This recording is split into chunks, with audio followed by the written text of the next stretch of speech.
103 megahertz FM ध्वनी लहरींवर आकाशवाणीचं हे चंद्रपूर केंद्र आहे. प्रसारित करीत आहोत कृषी आणि किसान कल्याण मंत्रालयाच्या सौजन्याने ग्रामीण भागातील श्रोत्यांसाठी कार्यक्रम किसान वाणी.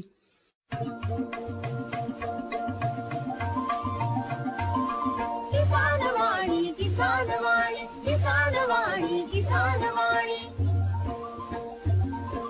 हिरव्या स्वप्नांची साध्यवाणी, योगाची वेधवाणी, कृषी तंत्राची हिमंत वाणी. किसान वाणी, किसान वाणी, किसान वाणी, किसान वाणी. सफल शेतीची भाष्यवाणी, पेरन काढन सांगे वाणी, शेती सुखाची आधारवाणी. किसान वाणी, किसान वाणी, किसान वाणी, किसान वाणी, किसान वाणी, किसान वाणी, किसान वाणी, किसान वाणी, किसान वाणी. तर शेतकरी बंधू भगिनींनो, आता जसं पावसाळा सुरू झालेला आहे आणि आपण पेरणी केलेली आहे आणि या पेरणीनंतर जसं जमिनीतून पेरलेल्या बियाणांची अंकुर बाहेर येतात आणि आपण त्यांना उत्सुकतेने बघतो, तसंच आपल्या शेताच्या बांधावर शेतामध्ये आपोआप उगवलेल्या रानभाज्या सुद्धा अनुभवाच्या नजरेने दिसतात आपल्याला. आणि या भाज्या आपल्या ग्रामीण भागामध्ये आवडीने खाल्ल्या सुद्धा जातात. तर या रानभाज्या आपण शेतातनं तोडतो, त्यांना घरी घेऊन जातो आणि आज काहीतरी चांगलं खायला मिळेल अशी अपेक्षा सुद्धा करतो, हो की नाही. आणि या रानभाज्यांची नेहमीच्याच पद्धतीने फोडणी करून त्याची भाजी खाल्ली की आपला ह्या रानभाज्यांचा आनंद संपतो सुद्धा. पण याच रानभाज्यांच्या वेगवेगळ्या जर पाककृती करता आल्या, यांना वेगवेगळ्या पद्धतीने शिजवून आपल्या मुलांच्या सुद्धा पोटात जर आपल्याला टाकता आल्या तर ते खरंच चांगलं होईल की नाही. तर अशाच एक गृहिणी आहेत ज्यांना या रानभाज्यांची अत्यंत आवड आहे. वेगवेगळ्या रानभाज्या मुलांच्या पोटात गेल्या पाहिजे, त्यांनी त्या खाल्ल्या पाहिजे, यासाठी किचनमध्ये त्यांचे वेगवेगळे प्रयोग सुरू असतात. आणि या भगिनी आज आपल्यासोबत त्यांच्या काही पाककृती शेअर करणार आहेत आणि या रानभाज्यांची माहिती सुद्धा आपल्याला सांगणार आहेत. आणि या आहेत अर्चना कोटकर. अर्चना ताई, नमस्कार. नमस्कार मॅम. आकाशवाणीमध्ये तुमचं मनापासून स्वागत. धन्यवाद. तर आपण जसं म्हटलं की पावसाळा सुरू झाला की खवय्यांना आठवण येते ती रानभाज्यांची. तर काय वैशिष्ट्य आहेत या रानभाज्यांची, काय सांगता येईल आपल्याला? जसा पाऊस सुरू होतो तसं सगळीकडे आपल्या परसबागेत म्हणा, ओसाड जमिनीवर म्हणा, या भाज्या उगवायला सुरुवात होतात. तर आपल्याला हे निसर्गाने दिलेलं एक वरदानच आपण समजू शकतो. नक्कीच. रानावनात सगळीकडे अनेक प्रकारच्या भाज्या, वनस्पती, कंदमुळे हे दिसू लागतात. आणि रानभाज्यांची चव ग्रामीण संस्कृतीची जोपासना सोबतच आणि त्यातील गुणधर्म. खरं तर आपल्या लहानपणी भाज्या फारच कमी मिळायच्या, नाही का. नवीन तंत्रज्ञान आले, विज्ञानाच्या प्रगतीमुळे हायब्रिड आले, बरोबर. प्रत्येकच भाज्या वर्षभर मिळायला लागल्या. त्यामुळे भाज्यांमध्ये असं नाविन्य असं काहीच राहिलेलं नाही. खरंच. या रानभाज्या अगदी नैसर्गिकपणे वाढतात. बाजारात मिळणाऱ्या भाज्यांवर कीटकनाशकांचा वापर करण्यात येतो. बरोबर. आणि या रानभाज्यांवर कुठल्याही केमिकल्सचा वापर होत नाही. अगदी. त्यामुळे त्यांचं वेगळेपण हे कायम राहतं. बरोबर. शिवाय त्यातील पोषण मूल्य कायम टिकून असतात. अशाच काही रानभाज्या जसं पुनर्नवा आहे, गुळवेल आहे, मटाळू आहे आणि तरोटा आहे, ज्याला आपण टाकळा म्हणतो. अशाच आज आपल्या कार्यक्रमातून आपण या भाज्यांचे गुणधर्म, त्यांचा उपयोग आणि त्यांच्या पाककृती बघणार आहोत. वा वा. तर तुम्ही चविष्ट अशी मेजवानी आमच्या श्रोत्यांसाठी घेऊन आलेला आहात. आता जसं तुम्ही पुनर्नवा नाव घेतलं भाजीचं, तर कशी ओळखायची ही भाजी आणि काय वैशिष्ट्य आहेत याची? खरं तर मॅम, पुनर्नवा या भाजीला आपण ग्रामीण भाषेमध्ये खापरकुटी असंही म्हणतो. अच्छा. आणि पुनर्नवा म्हणजे पुन्हा नव्याने जन्म घेणारी. अच्छा. तिला नवसंजीवनी असंही म्हणतात. ओके. आणि ही भाजी आयुर्वेदामध्ये इतकी महत्वाची मानली जाते की स्त्रियांच्या आरोग्यासाठी, अशक्तपणासाठी, हार्मोनल बॅलन्ससाठी हिचा खूप उपयोग सांगितलेला आहे. अच्छा. तसेच यकृत, मूत्रपिंडाचे आजार, कमजोरी, पाचनतंत्र, अंगावरची सूज, सांधेदुखी यावर ही भाजी अतिशय फायदेमंद आहे असं आयुर्वेदच सांगतं. या भाजीचे औषधी गुणधर्म कायम राहिले पाहिजे अशा पद्धतीने मग ही खापरकुटीची भाजी म्हणजेच पुनर्नवाची भाजी कशा प्रकारे करायची याबद्दल थोडं सांगा आमच्या श्रोत्यांना. ही भाजी आपल्या रानावनात आजूबाजूला जेव्हा दिसते आपल्याला तेव्हा ती आपण घरी तोडून आणतो आणि तिला स्वच्छ धुवून घ्यायची. धुतल्यानंतर एका चाळणीमध्ये व्यवस्थित काढून घ्या आणि तिचे जे जाड देठ असतात ते देठ बाजूला करायचे. कोवळे देठ आणि पानं यांचा आपण भाजीला उपयोग करायचा आहे. 1 तास आधी आपण चणा डाळ भिजू घालायची. चणा डाळ भिजल्यानंतर ती एका चाळणीमध्ये काढून घ्यायची. एका कढईमध्ये 2 पळी तेल टाकायचं. तेल तापले की त्यात हिंग, जिरे, मोहरी टाकायची. त्यातच 5-6 चिरलेल्या लसूणच्या पाकळ्या अच्छा. आणि 2 मोठे कांदे बारीक चिरलेले घालायचे त्याच्यात. 4-5 बारीक कापलेली लाल वाळलेली मिरची. हिरव्या मिरचीची चव थोडी वेगळी असते आणि या रानभाज्यांमध्ये बऱ्या प्रमाणात लाल मिरचीच घालतात, कारण ही हिरवी भाजी आणि हिरवी मिरची असल्यामुळे ती चावण्यात जाते आणि लहान मुलांना कधी कधी त्रास होतो. बरोबर. लाल मिरची ठळक राहते आणि ती बाजूला काढता येते. अगदी अगदी. तर लाल मिरची टाकल्यानंतर आपण चवीपुरती मीठ घालायचे. नंतर चणा डाळ टाकायची आणि छान परतत राहायची. भाजी तशी लवकर शिजून येते, पण त्यातली चणा डाळ ही थोडी वेळ लागतो. बरोबर. जेव्हा चणा डाळ छान नरम होईल तेव्हा गॅस बंद करायचा आणि वरून थोडे किंचित लिंबू पिळायचे. लिंबू पिळल्याने काय होणार की भाजीला जो हिरवेपणा असतो तो कायम राहतो आणि चव पण ती कायम राहते. टमाटर टाकू नये. माझ्या अनुभवानुसार या रानभाज्यांमध्ये टमाटरचा वापर करू नये, कारण टमाटरने पाणी सुटतं भाजीला आणि मग ओरिजिनल त्या भाजीची चव आहे ती येत नाही.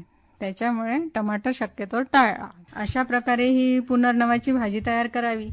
हीच भाजी दुसऱ्या पद्धतीनेही करता येईल आपल्याला. अच्छा. त्यात आपण चणा डाळ टाकायची नाही. हा हा. साधी ज्या भाज्या आपण चवळी बाकीच्या भाज्या करतो पालेभाज्यांसारखी. भाज्याच्या, तशीच फक्त चणा डाळ टाकायची नाही.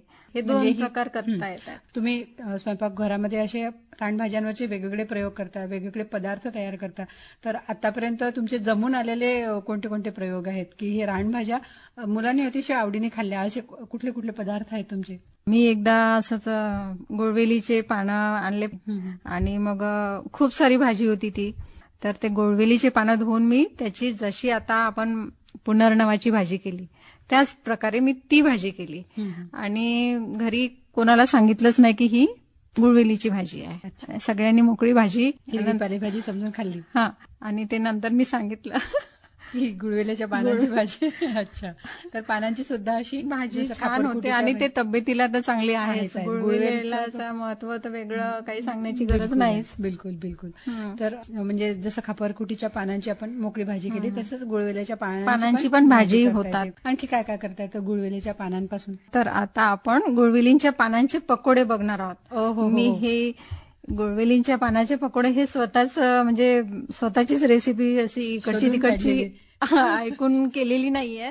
प्रयोग केला आणि यशस्वी झाला असं म्हणता येईल. हा. तर ते एकदा खूप पाऊस सुरू होता आणि घरी पानं पडलेले होते गुळवेलींचे. म्हटलं बघूया करून.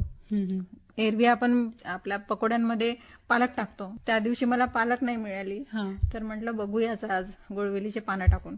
आणि ते केले आणि इतके सुंदर पकोडे झाले की सगळ्यांना आवडले.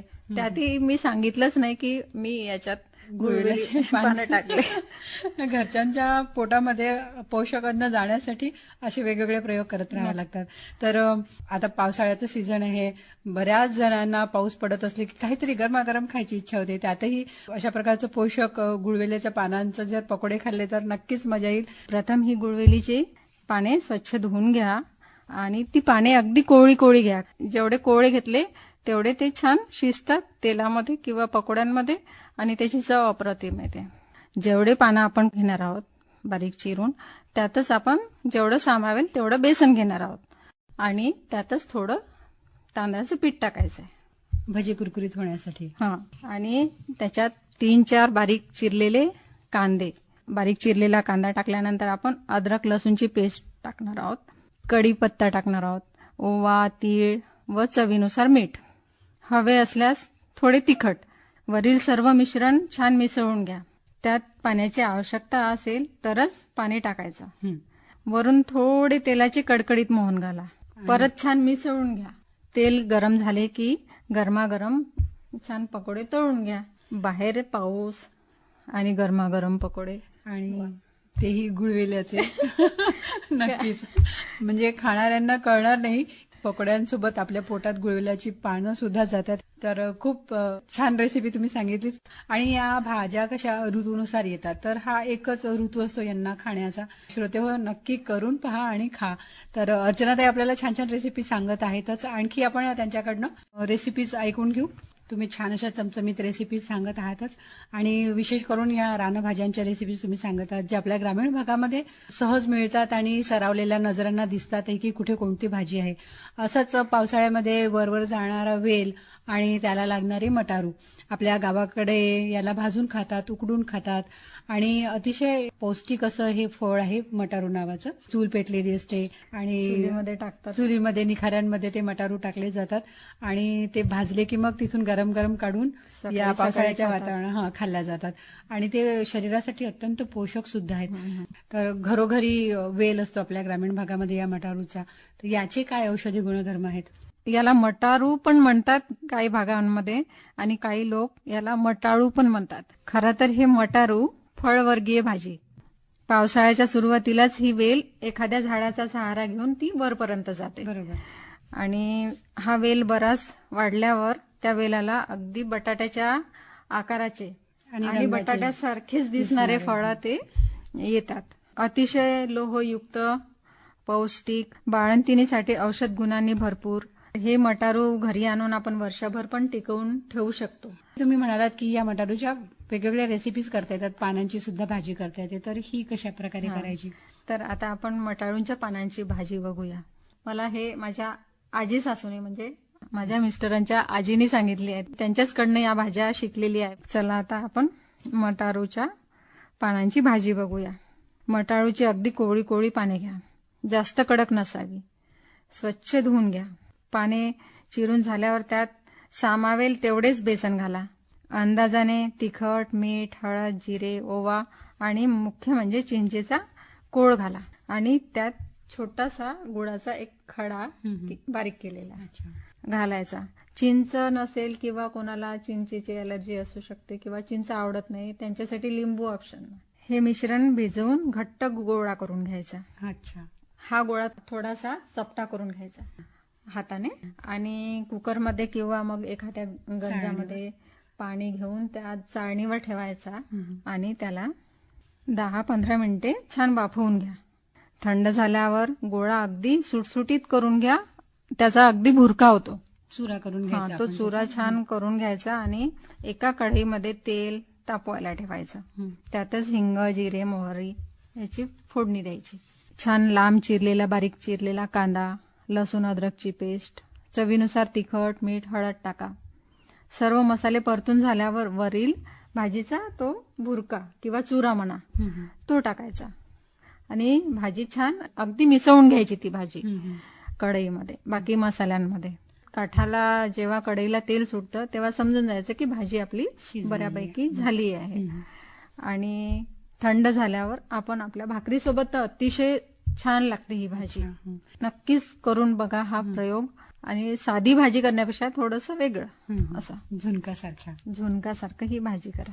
तर अशाच प्रकारच्या आपण दुसऱ्या पण भाज्या करू शकतो. जसं आता आपण मटाळूच्या पानांची भाजी केली आणि याचप्रमाणे आपण अळूच्या पानांची भाजी, फासाच्या पानाची भाजी आणि ही मटाळूच्या पानांची भाजी सेम पद्धतीने करता येते. तर अशा प्रकारे आपण मटारूचं फळ आहे त्याला बटाट्यासारखं उकडून त्याची भाजी, त्यानंतर मटारूच्या पानांची पण भाजी. आणि तुम्ही बोलता बोलता म्हणालात की मटारूचा हलवा. जनरली आपण या रानभाज्यांचे गोड पदार्थ करत नाही तयार. तर हलवा म्हटलं की हा गोड पदार्थ झाला. तर हा कसा तयार करायचा? आतापर्यंत आपण मटारूच्या पानांची भाजी बघितली, तर आता आपण मटारूचा हलवा बघणार आहोत. अगदी मुगडाळीच्या हलव्याप्रमाणे लागणारा हा हलवा आणि बाळंतिणीच्या व तिच्या बाळासाठी फारच उपयुक्त मानला जातो.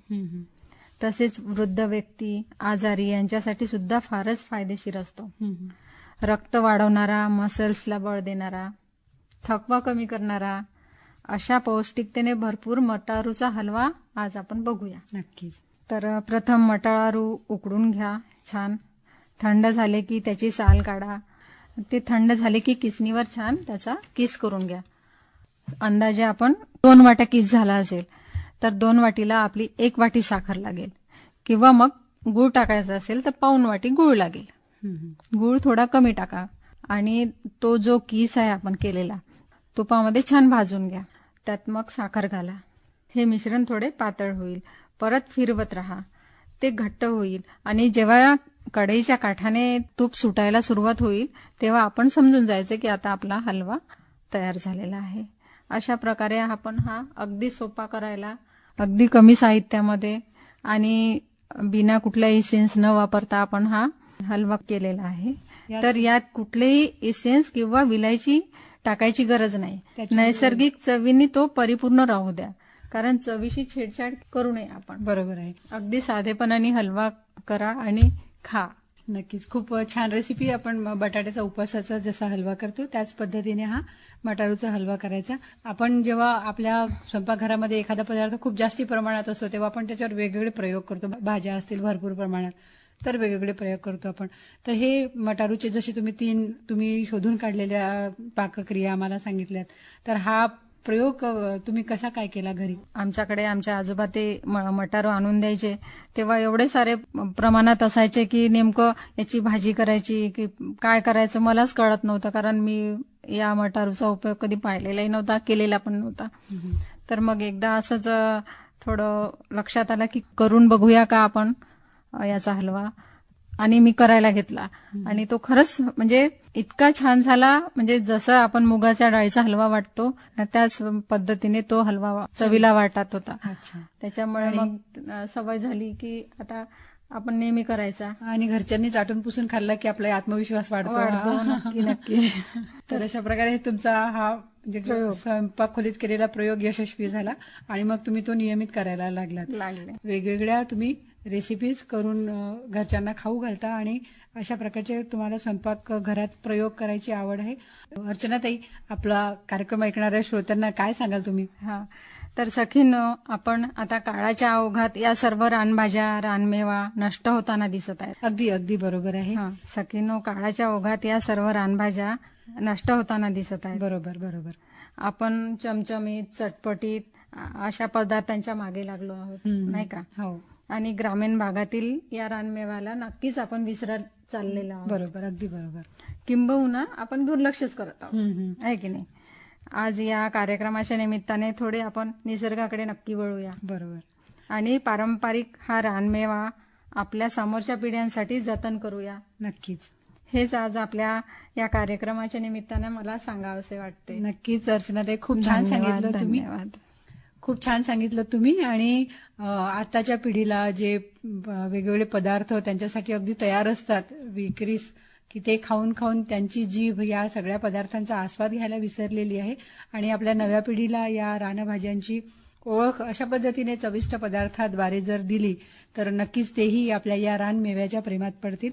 अर्चनाताई, तुम्ही इथे आलात आणि आपल्या स्वयंपाकघरात प्रयोग करून यशस्वी केलेल्या छान छान रानभाज्यांच्या रेसिपीज आमच्या श्रोत्यांना सांगितल्यात, त्याबद्दल तुमचे मनापासून आभार. धन्यवाद.